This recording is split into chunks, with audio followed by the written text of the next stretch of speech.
प्रिय मित्रों, जय मसीह की। आज फिर हम उसी एपिसोड में आगे बढ़ेंगे और आज हम 10वें पॉइंट पर बात करेंगे, 10 और उससे आगे। और ये आपको न्याय के दिन के लिए ठीक से तैयार कर पाएंगी। इस प्रकार की बातें तो आप इनको ध्यान से सुन सकते हैं, अपने जीवन को इवैल्यूएट कर सकते हैं, अपनी कलीसिया का आप मूल्यांकन कर सकते हैं कि आप कहाँ तक ठहरते हैं। हम भी करते हैं, आप भी कर सकते हैं। और 10वें पॉइंट में मैंने लिखा healings and miracles bringing glory to the church और to the pastor, not God. ज़्यादातर आप देखेंगे कि जितनी भी हीलिंग्स और मिरेकल और जितने भी काम जो चर्च में किए जाते हैं वे खुले आम किए जाते हैं। और इससे होता क्या है, आज नहीं तो कल, कल नहीं तो परसों, वह चर्च और वो पास्टर और उसके लीडर्स को ये मिरेकल्स, चमत्कार, महिमा देने लगेंगे।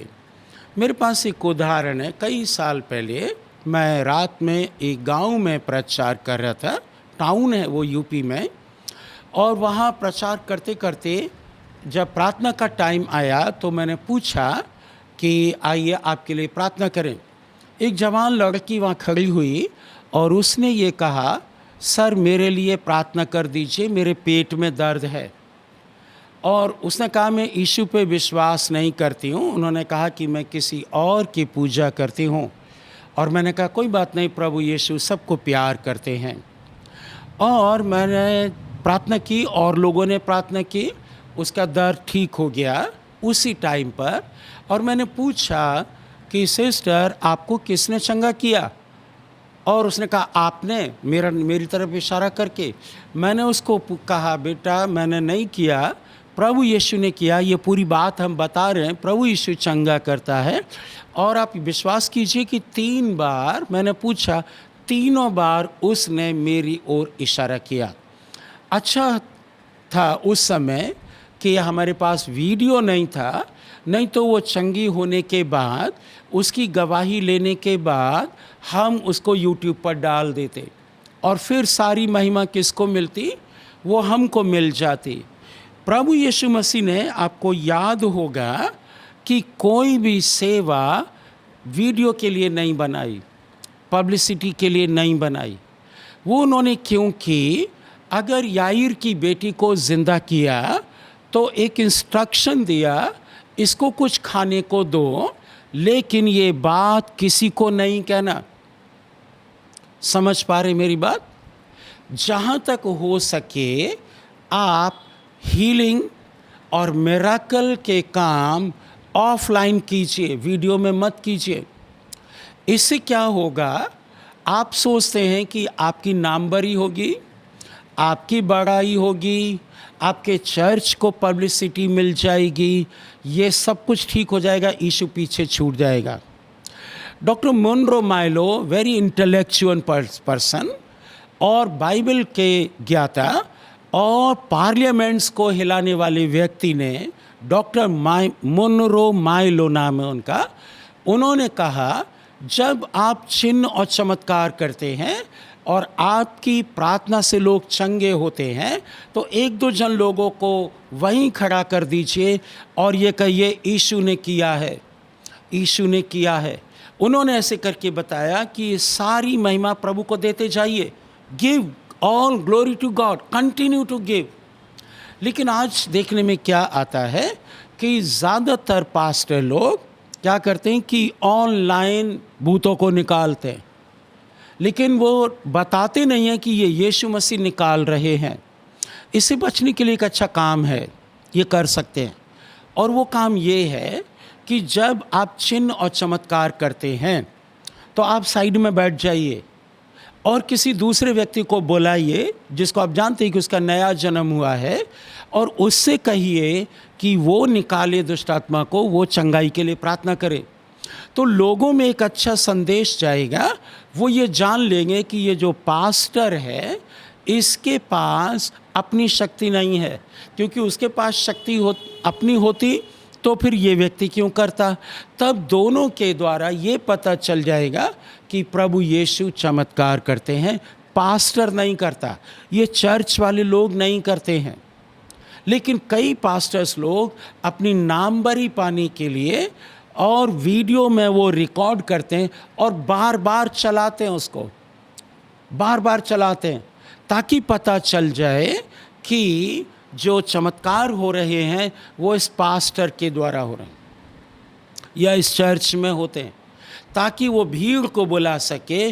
भीड़ ज़्यादा आएगी तो उसका नाम और बढ़ेगा, और जब उसका नाम बहुत बढ़ जाएगा उसके लिए खतरा होगा, मेरे लिए नहीं, आपके लिए खतरा होगा कि आप प्रभु यीशु मसीह की जो आदर होना चाहिए, महिमा होना चाहिए, वो आप ले लेंगे। बाइबल हमें मना करती है कि परमेश्वर की महिमा कभी भी आप ना लें। हाँ, यशाया की पुस्तक में लिखा हुआ है, परमेश्वर अपनी महिमा कभी किसी को नहीं देता, मत कोशिश कीजिए। प्रभु यीशु मसीह ने जितनी बार चिन्ह चमत्कार किए, कोड़ियों को चंगा किया, कहा जाके पास्टर को दिखाओ, और भूत जिसमें थे उनको निकाला, कहा तू अपने घर जा, घर वालों को बता। आप वीडियो के द्वारा मत बताइए, वो व्यक्ति खुद जाके बताएगा अपने गांव में, अपने शहर में, अपने देश में कि प्रभु ने मेरे लिए कैसे बड़े बड़े काम किए, पास्टर ने नहीं। तो ये एक बहुत बड़ी रुकावट है चर्च ग्रोथ में कि लोग अभी तक पास्टर्स के पास उद्धार के लिए नहीं जाते हैं। वे इसलिए जाते हैं क्योंकि पास्टर फेमस हो गया है कि वो चिन्ह और चमत्कार कर देता है, वो चंगाई कर देता है। एक भाई मुझे मिले थे कई साल पहले, 3-4 साल हो गया, और उन्होंने एक पास्टर जी का नाम लिया। उन्होंने कहा मैं तो उनका मुरीद हूँ, मतलब I am fond of him, उस पास्टर के मैं शौकीन हूँ, पसंदीदा हूँ। उस भैया का उद्धार नहीं हुआ था, लेकिन वो उस पास्टर को यीशु मानता था। अगर आप इन चीज़ों को बंद नहीं करेंगे तो एक समय आएगा, जैसे विलियम ब्रह्माम के जीवन में 2 आत्माएं काम कर रही थी, और वैसे ही आपके जीवन में काम होने लगेगा। लोग आपको फूलों में तौलने लगेंगे, जैसे अन्य जातियों में बाबा महाराज और सियाने लोगों में होता है, और आपको अच्छा लगेगा। इंग्लिश में एक कहावत है जो साइकोलॉजिस्ट बोलते हैं, और वो कहते हैं कि लॉन्गिंग फॉर बिलोंगिंग, एक चाह होती है कि हम भी परमेश्वर के बराबर बैठ जाएं, मनुष्य की चाह है। इसको आप तोड़ सकते हैं। पहला ये कि आप जितनी भी चिन्ह चमत्कार करते हैं, एक टीम को बिठा लीजिए और कहिए ये प्रभु यीशु कर रहा है, पास्टर सुनील नहीं कर रहा है, पास्टर सुनील क्रूस पर नहीं चढ़ा है। ये आपको बुरी लग सकती है, क्योंकि यदि आपको अपनी चाह है कि लोग आपको जाने, यीशु को जाने या ना जाने उससे कोई फ़र्क नहीं पड़ता, आपको जाने, तो आप उस दिन बहुत पछताएंगे। अच्छा ये होगा कि आप चिन्ह चमत्कार ऑफलाइन करें, क्योंकि आप किसको दिखा रहे हैं। जो आपको इनाम देगा वो पहले ही जानता है कि आप कितने विश्वास योग्य रहे हैं। प्रभु यीशु मसीह का पैटर्न ये है कि आप महिमा ना लें, इसको वेन ग्लोरी कहते हैं, बड़ा लंबा सब्जेक्ट है, I can teach about it later on. लेकिन आज केवल इतना बताते हैं कि हीलिंग्स और मिरेकल्स आपके चर्च को महिमा ना दे, आपको महिमा ना दे, प्रभु यीशु को महिमा दे। इसलिए आप भूतों को निकालना, चंगाई करना ऑफलाइन कर सकते हैं, और उसका रिकॉर्डिंग करने के लिए मना कर दीजिए। हम भी ऐसा ही करते हैं, जब भी किसी की चंगाई के लिए प्रार्थना करते हैं अपने गांव के चर्च में भी, तो वहाँ बहुत लोग आते हैं, ऐसे बहुत लोग आते हैं, बहुत टाइम लगता है, परंतु हम लोग वीडियो बनाने के लिए मना करते हैं और ख़ुद भी वीडियो नहीं बनाते। और आप देखते हैं कि हम लोग के जो वीडियोस में उनमें ये चीज़ें आती नहीं हैं, हम लोग नहीं दिखाते। क्योंकि आपको क्यों दिखाएंगे, वो तो हम परमेश्वर को दिखाते, परमेश्वर जानते। एक भाई ने कहा कि आप वीडियो रिकॉर्डिंग नहीं करते हैं, आप फ़ोटो भी नहीं खींचते हैं। तो मैंने कहा कि हम बाइबल पर ध्यान देते हैं, प्रभु यीशु की शिक्षाओं पर ध्यान देते हैं। ये वीडियो बनाना, ये फ़ोटो बनाना, ये प्रभु का काम है। हालेलुया। और उनको अच्छा लगा ये बात, आप भी ऐसा कर सकते हैं, तो आप बच जाएंगे, खास करके डे ऑफ जजमेंट के दिन। आपका वीडियो बनाकर बार बार उनको चलाना इस बात को प्रकट करता है कि आप चर्च को प्रमोशन दे रहे हैं, चर्च प्रमोट कर रहे हैं, अपनी मिनिस्ट्री प्रमोट कर रहे हैं, यीशु को प्रमोट नहीं कर रहे हैं। आपको बुरा लग सकता है, सच्चाई यही है। इसलिए आप क्या कीजिए, प्रभु यीशु मसीह का वह आदेश मान लीजिए, जब उन्होंने लोगों को चंगा किया, उन्होंने लोगों के जीवन में काम किए और एकदम संदेश दे दिया, इंस्ट्रक्शन दिया, आदेश दिया, ये जो कुछ यहाँ हुआ है किसी को मत बताना। आप और हमारी क्या आदत है कि किसी का सिर का दर्द ठीक कर दिया, वीडियो बना लिया और तुरंत उसको सोशल मीडिया पे लगा दिया। क्या उससे प्रभु को महिमा मिलेगी? प्रभु ने कहा नहीं, प्रभु ने मना किया है। एक्चुअली में अगर आप बाइबल पढ़ें तो आप समझेंगे। तो मैं विश्वास करता हूँ कि आज से आप में कुछ सुधार आएगा और आप बताते जाएंगे कि जो कुछ यहाँ किया जा रहा है वो प्रभु कर रहे। अच्छा, तो ये होगा कि आप वीडियो में ना करें उसको, नहीं तो आज नहीं तो कल लोग आपको महिमा देने लगेंगे। प्रेरित पौलुस को कई बार महिमा दिया, आपको याद है? एक बार उन्होंने किसी को चंगा किया और दो पुजारी लोग आ गए और उनको बलिदान चढ़ाने लगे, कपड़े फाड़े पौलुस ने और बीच में कूद पड़े। उन्होंने कहा नहीं नहीं नहीं नहीं, मैं भी आपकी तरह हूँ। अगर आप पास्टर हैं, चिन्ह चमत्कार करते तो लोगों के सामने जाइए और उनसे कहिए नहीं ब्रदर, ये हमने नहीं किया है, ये तो आप भी कर सकते हो यीशु के नाम में। प्रभु यीशु ने कहा मरकुस 16:16 में कि तुम भी यही काम करोगे जो मैं करता हूँ, बड़े काम करोगे मेरे नाम से। सब कर सकते हैं। हमारे यहाँ बहुत साल पहले करीब 2001 में या 2000 में एक भाई आए थे बाहर से और उनके सिर में दर्द हो रहा था। वो अमेरिकन थे और उन्होंने कहा कि मुझको सिर का दर्द हो रहा, सिर में बुखार है। मैं पहली बार सुना। और उन्होंने कहा कि अपने बेटे को भेज दीजिए। और मेरा बेटा उस समय 3 साल का था, 3.25 साल का। उन्होंने कहा प्रभु ने मुझसे कहा है कि आपका ये बेटा मेरे लिए प्रार्थना कर देगा तो मैं चंगा हो जाऊंगा। तो मैंने कहा बेटे का नाम निवेश है। हमने कहा बेटा आप जाओ, अंकल थॉमसन बुला रहे हैं। तो उन्होंने बुलाया, बातचीत की। मेरे 3.25 साल के बेटे ने चंगाई कर दी, प्रार्थना किया और वे चंगे हो गए। और उन्होंने ऐसा ही एक चर्च में भी किया। मैं चर्च में लेके गया और वहाँ पर वे प्रचार करके पीछे बैठ गए। एक व्यक्ति को बुलाया, आप चंगाई करो, ताकि लोगों को ये पता चल जाए कि ये ब्रदर थॉमसन नहीं कर रहे हैं, ये मैं प्रभु यीशु कर रहे हैं। तो कोई भी कर सकता है। ये आपके लिए कठिन होगा क्योंकि आप शायद अभी तक हीरो बने हुए हैं। आप ज़ीरो बन जाइए और कहिए प्रभु यीशु इन कामों के लिए किसी और को तैयार कीजिएगा, ताकि आप विलियम ब्रह्माम की तरह एक गलत लीगेसी ना छोड़ें, एक गलत वंशावली और एक गलत कलीसिया का निर्माण ना करें। कठोर हैं ये बातें, क्योंकि आप अगर करते आए हो, खास करके नए विश्वासी लोगों को ज़्यादा शौक है इधर से फ़ोटो खींचना, इधर से फ़ोटो खींचना, कोई गिर गया है तो, ताकि पता चले कि पास्टर सामर्थी है। इसी सिंड्रोम को आपको तोड़ना है, इसी विचारधारा को आपको तोड़ना है। आपको कहना पास्टर सामर्थी नहीं है, प्रभु यीशु सामर्थी है। इन चीज़ों को सिखाने के लिए आपको बाइबल टीचर की ज़रूरत होगी, नहीं तो आपकी हाँ में हाँ मिलाने वाले बहुत बैठे हुए हैं और वे अंत के समय में उनको पछताना पड़ेगा। जीसस हैज़ अ पॉइंट, क्योंकि वे सारी महिमा परमेश्वर को देना चाहते थे। अगर आप प्रभु यीशु मसीह के नियम को अपनाते हैं तो प्रभु यीशु का नियम ये है कि जो कुछ आपने किया है उसको किसी को मत बताइए। जिसके साथ हुआ वो खुद बताएगा जाके, मुझ में 7 आत्माएं थीं, वहाँ निकाल दी गई। वो ज़्यादा अच्छा रहेगा। इससे प्रभु को महिमा मिलेगी, आपको नहीं।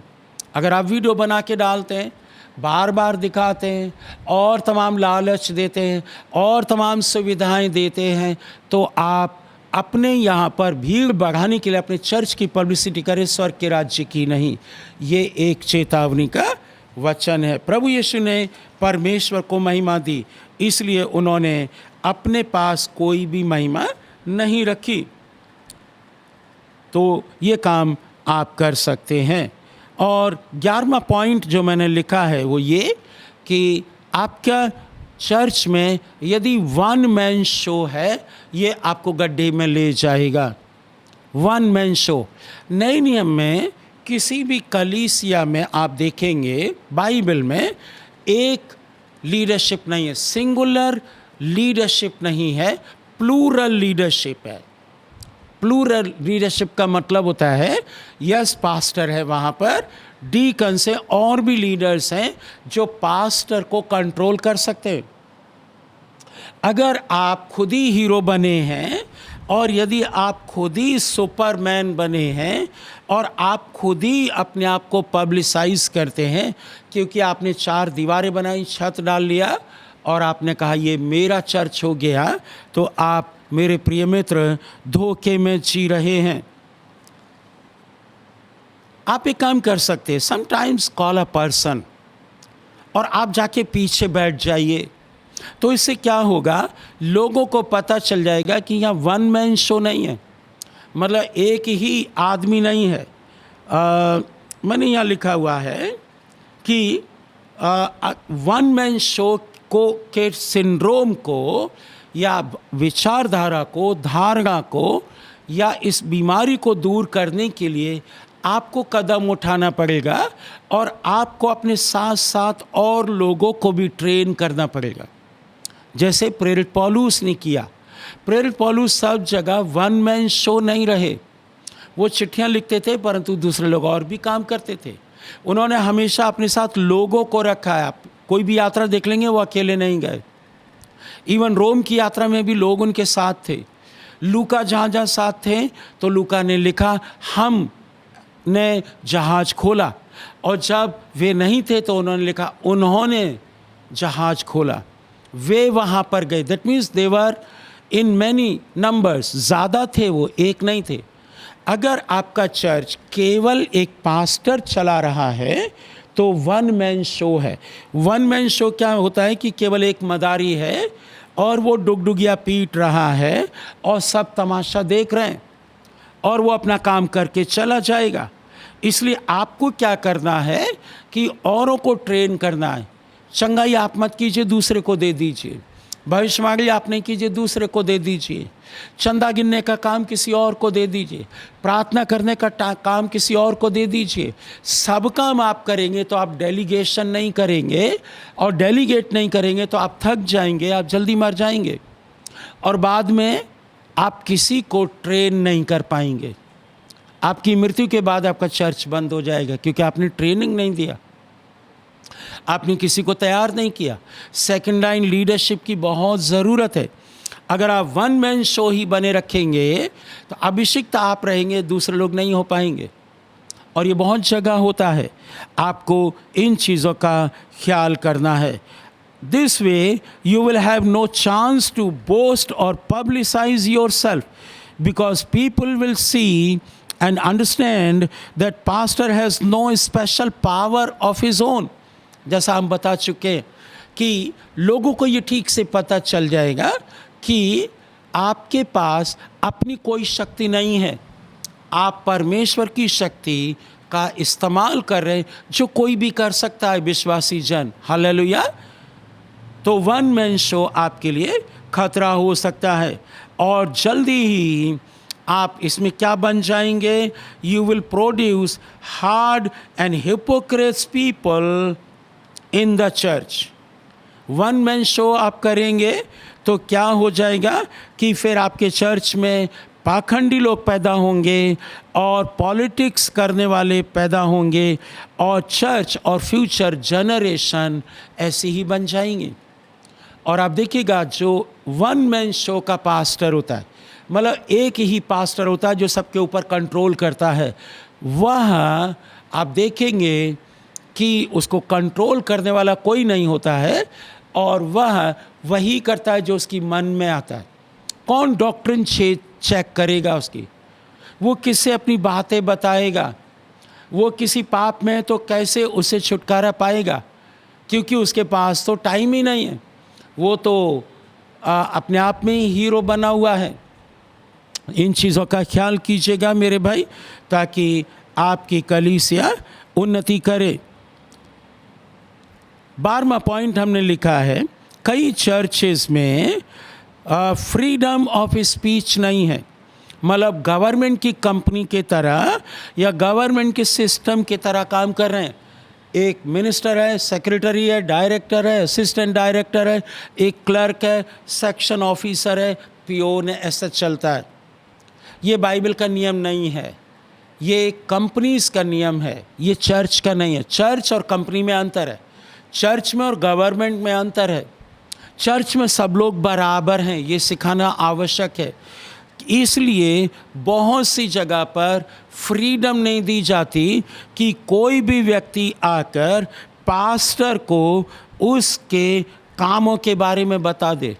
आपको याद है कि फ़िरौन का जो तरीका था वो पिरामिड वाला था। सबसे ऊपर फ़िरौन, फिर उसकी सेना, फिर नीचे बिजनेसमैन, फिर उसके नीचे दूसरे, और जनता बिल्कुल नीचे थी। लेकिन आपको पता है प्रभु यीशु मसीह ने क्या नियम अपनाया? प्रभु यीशु ने कहा मैं तुम्हें दास नहीं कहूँगा।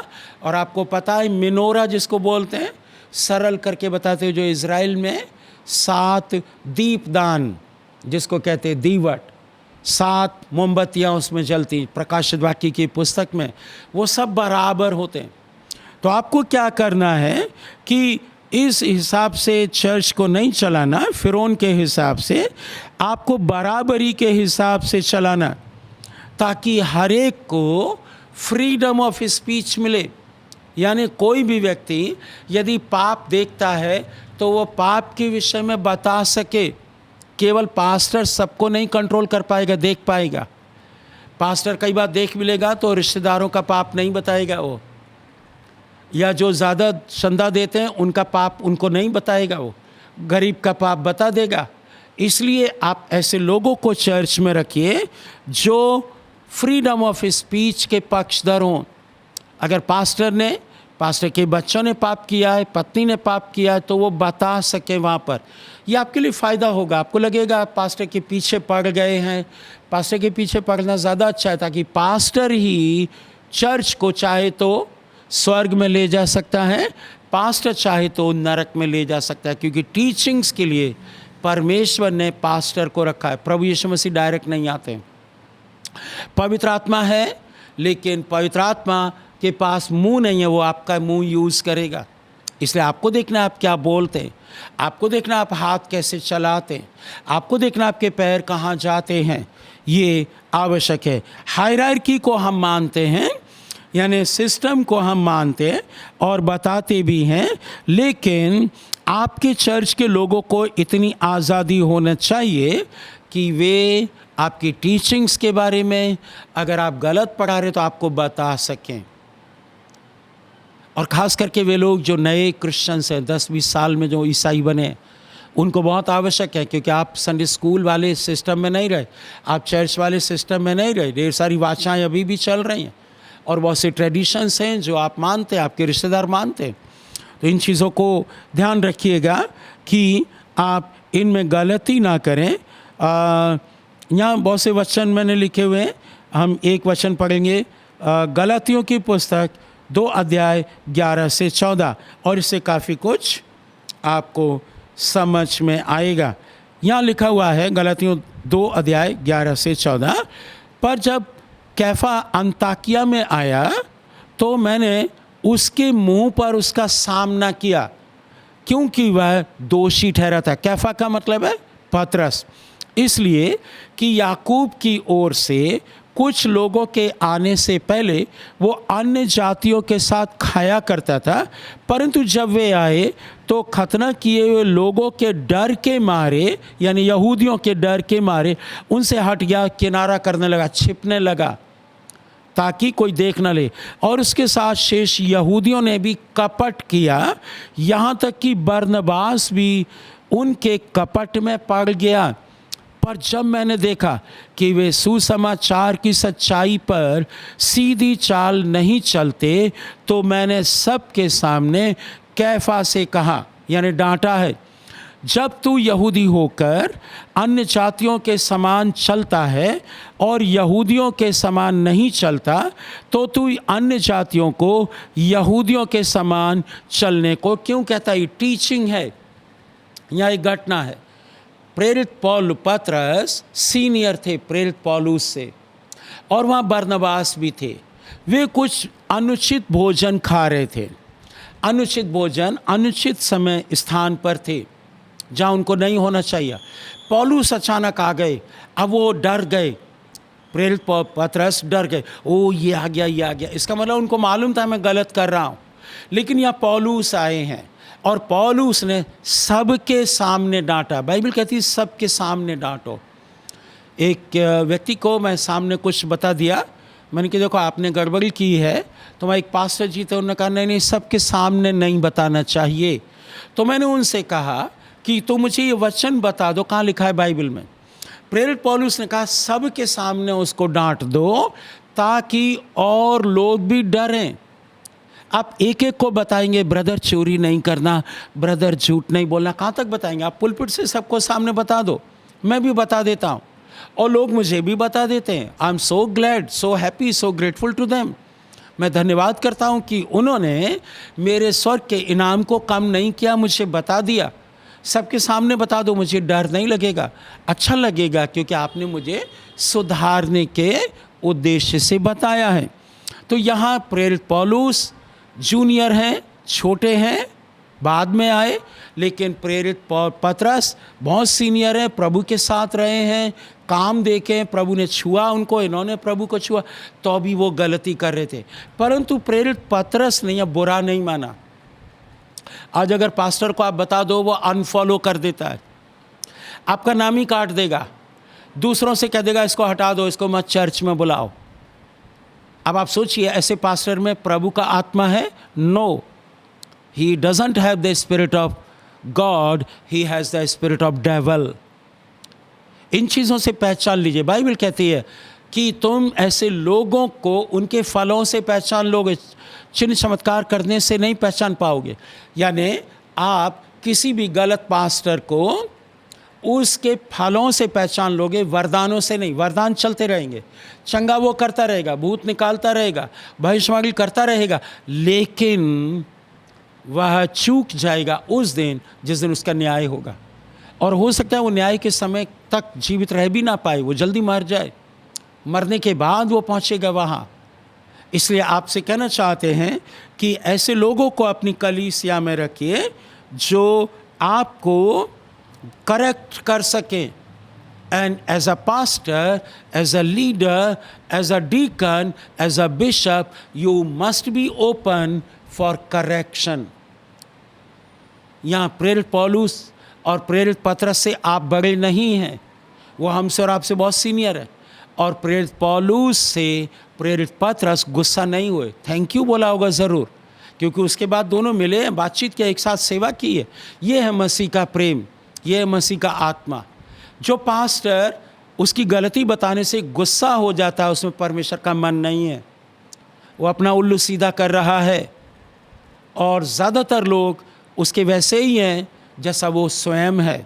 इसीलिए आप देखो, एक पास्टर को अगर कोई दूसरा पास्टर ठीक बताए तो उसके चर्च के लोग पहले उसकी डिफेंड करने लगते हैं। ये शैतान का काम है। उसके चर्च के लोगों को डिफेंड ना करके पास्टर को डिफेंड ना करें, वो बाइबल के वचन को डिफेंड करें। हो सकता है सिखाने वाला गड़बड़ी कर रहा है, हो सकता है आपका पास्टर गड़बड़ी कर रहा है, तो आप तुरंत बाइबल के पास जाइए। मत कहिए मैं खोल के बैठा हूँ बाइबल और आ जाओ मैं तुमको सिखाऊंगा। याद रखिएगा, आप पहली पीढ़ी के क्रिश्चियन हैं, शायद 10 साल हुआ होगा, आप टाइपोलॉजी नहीं जानते, थियोलॉजी नहीं जानते, आप बहुत सी चीज़ें नहीं जानते, आप उस सिस्टम से नहीं आए, तो इतनी डींगे मत मारिए, होश में आ जाइए, ठीक काम कीजिए, परमेश्वर की कलीसिया के साथ खिलवाड़ नहीं कीजिए। आप सीखिए पहले। बहुत भीड़ हो जाने से आप परमेश्वर के राज्य में पहली सीट पे नहीं पहुंचेंगे। इनफैक्ट जो ज़्यादा भीड़ है आप ज़्यादा अकाउंटेबल होंगे। बाइबल कहती है जिसको ज़्यादा दिया गया है उससे ज़्यादा हिसाब मांगा जाएगा, तैयार रहिएगा। आज आप मस्ती मार सकते हैं, आज आप दूसरों को नीचा दिखा सकते हैं, परंतु उस समय मुश्किल हो जाएगा। तो आप क्या कर सकते हैं, आप इन चीज़ों पर ध्यान दे सकते हैं। अगर आपको कोई डांटता है तो आप देख लीजिएगा। आप देखिए बरनबास के जीवन में क्या हुआ और अपोल्लोस के बारे में क्या हुआ। अपोल्लोस को क्या करते थे लोग, बहुत अच्छा मानते थे। He was such an highly educated person, और व्यवस्था के बारे में वो ठीक ठीक बातें बताते थे। परंतु एक दिन एक चर्च में वो बोल रहे थे और वहाँ प्रसिल्ला और अक्विला बैठे हुए थे, और शाम को प्रसिल्ला और अक्विला क्या बोलते हैं, अपोल्लोस को अपने घर ले गए। और बाइबल बताती है वहाँ पर उनको पास्टर अपोल्लोस को साधारण चर्च के लोगों ने करेक्ट किया, क्योंकि अपोल्लोस को केवल यूहन्ना का बपतिस्मा मालूम था, यीशु का बपतिस्मा उनको नहीं मालूम था। और ये किसने बताया, चर्च के लोगों ने शाम को अपने घर बुलाकर कहा अपोल्लोस घर आइए, हमारे यहाँ खाना खाइए। खाना खाते खाते उन्होंने पास्टर को करेक्ट किया। और आप याद रखिएगा, अपोल्लोस बुरा नहीं माने। आज का पास्टर बुरा मानता है, अगर उसको सही बताया भी जाए। कोई पहली पीढ़ी के व्यक्ति को पुराना क्रिश्चियन कोई ठीक बताता है तो वो गुस्सा हो जाता है, वो सीना तान के कहता है मैं सब सिखा सकता हूँ, मैं जानता हूँ, मेरे सामने लाओ बाइबल। एक पास्टर जी का मैं सुन रहा था, पंजाब के हैं वो कह रहे थे मैं पूरी दुनिया को चैलेंज करता हूँ। इंग्लिश उनको नहीं आती। मैं उनका एजुकेशन के बारे में थोड़ा पता किया, 10वां पास भी नहीं है, और पूरी दुनिया को चैलेंज कर रहे हैं वे। और क्या कहते हैं कि मैं चैलेंज करता हूँ बाइबल के एक भाग पर। बात वो ठीक कह रहे थे, परंतु जो तरीका था वो ईगो वाला था, घमंड वाला था। जबकि वो 10वीं कक्षा पास भी नहीं है, इंग्लिश ठीक से नहीं बोल पाते हैं, जानते भी नहीं। और अमेरिकन पूरी दुनिया को, है ना, आप सोचिए वो क्या बातें करें, समझ नहीं रहे क्या कह रहे। इसलिए आप होश में आ जाएं, जितना आपको दिया गया है उसके अनुसार काम करें, जितना जिसको समझना चाहिए उतना ही समझें। तो गवर्नमेंट की तरह, कंपनी की तरह सिस्टम से चर्च ना चलाएं, क्योंकि वो आपके लिए खतरा हो जाएगा। और यदि आपने कोई पाप किया है तो मान लीजिए, क्योंकि इब्रानियों 13:7 में और 17 में ये लिखा हुआ है कि लोग आपके जीवन को चेक करते हैं। अभी कुछ ही महीने पहले की बात है, एक सिस्टर ने बताया कि वहाँ एक चर्च में लोग जाते हैं और बड़े परेशान हैं, क्योंकि वहाँ की पास्टर जो लेडी है वो किसी की सुनती नहीं है, और वो केवल चापलूस लोगों को रखे हुए। और मेरा मन वहाँ नहीं लगता है, मैं कोई दूसरा चर्च ढूंढ रही हूँ। याद रखिएगा, ठोकर का कारण आप बनेंगे तो बाइबल कहती है कि तुम्हारे गले में चक्की का पाट लटका के और समुद्र में डाल दिया जाता अच्छा होता। ये दुर्दशा होगी, इसलिए आप ध्यान रखिएगा। आज हम इतना ही बोलेंगे, अगले वीडियो में फिर हम और आगे बढ़ेंगे। परमेश्वर आपको बहुत आशीष दे। जय मसीह की।